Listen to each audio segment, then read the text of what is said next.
Mengeksplor kaki pegunungan tertinggi di dunia membawa saya dalam petualangan mengarungi Sungai Seti di Nepal.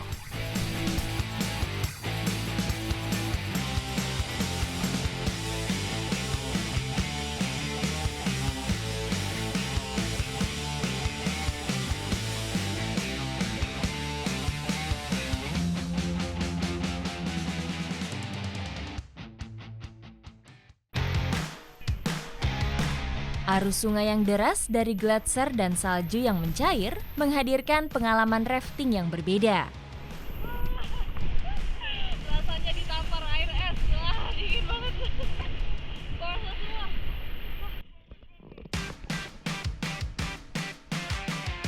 Sungai yang dikelilingi pegunungan Himalaya ini telah menjadi magnet alam bagi para pencinta olahraga air. Sungai ini mengalir melewati lembah dengan beberapa jeram yang menantang.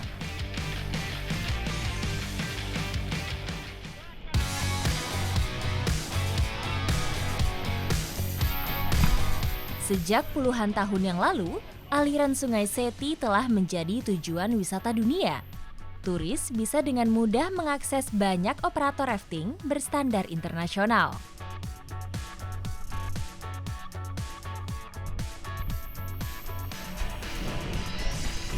Ini kayaknya dari tadi banyak banget jeramnya. Sampai nggak ngitungin ada berapa. Padahal ini kita barusan mulai. Belum ada setengah jalan menuju finish. Operator rafting menawarkan banyak pilihan paket. Tidak hanya untuk grup, tapi juga private trip seperti saya.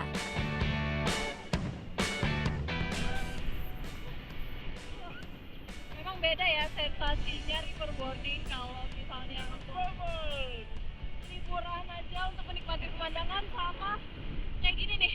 Jatuhnya berasa kayak olahraga. Kemampuan operator untuk mengendalikan perahu karet tidak perlu diragukan. Mereka adalah para profesional yang terlatih dan menguasai medan.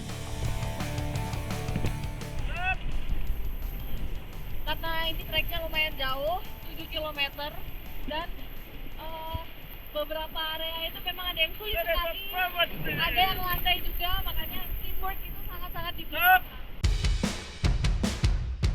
Selain menguasai teknik, mereka juga menjaga standar keamanan dengan melibatkan kayaking dalam setiap trip. Setiap perahu pasti bakalan ada kayak yang ngikutin fungsinya. Kalau terjadi apa-apa yang nggak bisa dilakukan sama teman-teman yang ada di boat, itu teman yang ada di kayak bakalan datang untuk merescue. Ukuran booth yang besar membuat beberapa jalur sulit untuk dilalui.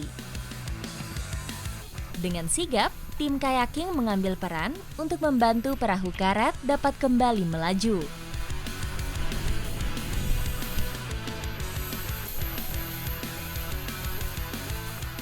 Wow, impresif. Ternyata kalau balik pakai kayak itu tinggal dibalikin lagi badannya. Keren banget.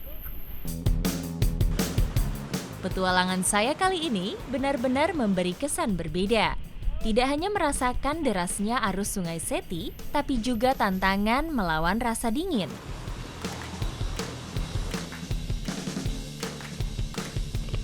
Sebenarnya saya tahu kenapa harus disuruh terus-terusan mendayung. Jadi sepertinya dalam spekulasi saya ini supaya badan kita itu tetap berkeringat. Jadi kalau bergerak itu badan kita terasa hangat.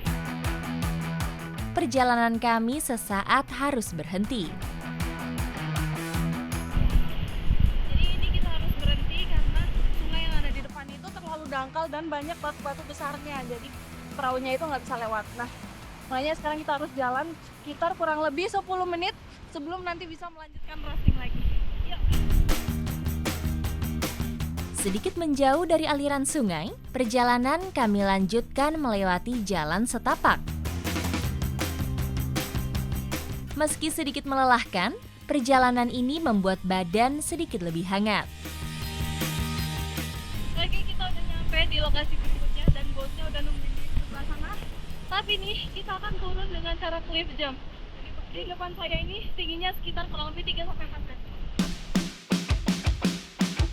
Jalan buntu yang kami lewati mengharuskan saya melompat ke sungai untuk kembali ke jalur rafting.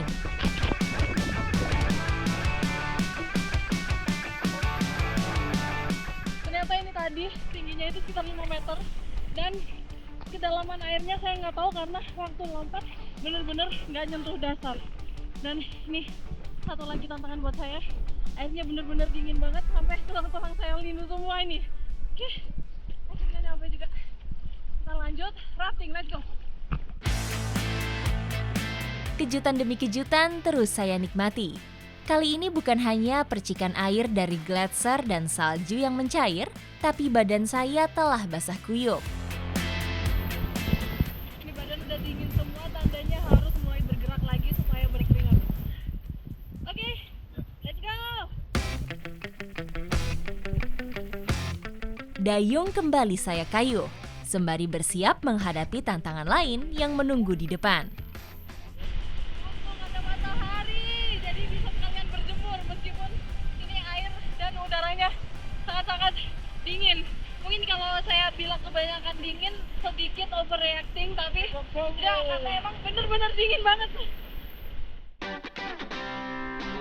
Menuju ke hilir, jalur yang kami lewati semakin menantang. Beberapa aliran anak sungai membuat debit Sungai Seti menjadi lebih besar.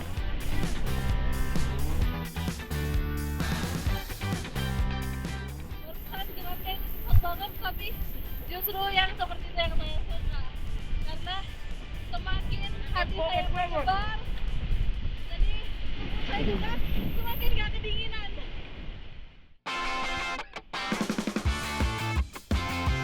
Jalur rafting Sungai Seti memiliki waktu tempuh antara 2-4 jam.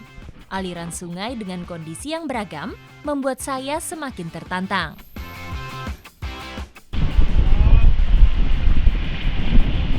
Kita mulai masuk susunan jeram lagi. Dan ini masih sangat panjang, di depan kita perjalanannya juga masih panjang. Jadi pintar-pintar menjaga tenaga. Jeram sungai atau rapids terjadi akibat dari perubahan kondisi aliran air yang mendadak. Hal ini menghasilkan arus sungai yang kuat dan menimbulkan goncangan.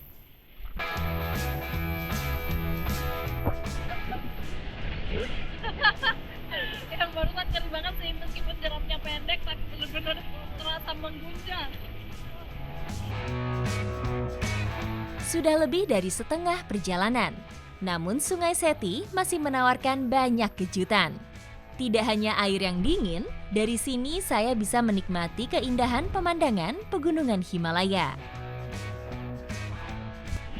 Wah, ini lumayan ketemu air yang landai dan pemandangan juga kelihatan macam putre. Benar-benar cantik banget. Selain merasakan sensasi jeram, saya juga menikmati pemandangan di sepanjang jalur rafting. Jadi kita melewati di bawah jembatan yang menghubungkan dua desa, tapi ini banyak sekali frame-framenya.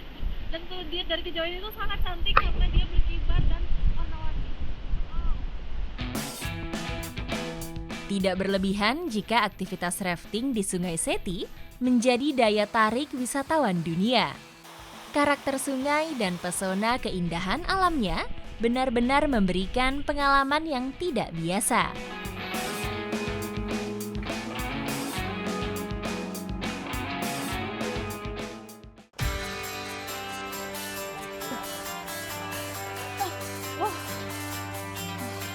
Jauh melangkah ke arah hulu Sungai Seti, saya mendapati aliran sungai jernih di jalur pendakian Annapurna Base Camp. Salah satu jalur trekking paling populer di Nepal. Aliran sungai di ketinggian lebih dari 2000 meter di atas permukaan laut ini menjadi daya tarik bagi para pendaki. Hulu sungai mengalir dari lereng timur puncak Gunung Annapurna. Kondisi geografis pegunungan yang curam memicu terjadinya air terjun. Berada di ketinggian kurang lebih 3000 meter di atas permukaan laut, hulu Sungai Seti berwujud aliran sungai kecil yang membeku. Wah, nih di sini udaranya bener-bener dingin banget, jadi nggak heran kalau banyak es. Ini barusan dimasukin bahan-bahannya, tapi aromanya udah kecium sangat lezat. Setelah ini, petualangan saya lanjutkan mengeksplor tradisi masyarakat etnis Gurung yang tinggal di kaki pegunungan Himalaya. Wah.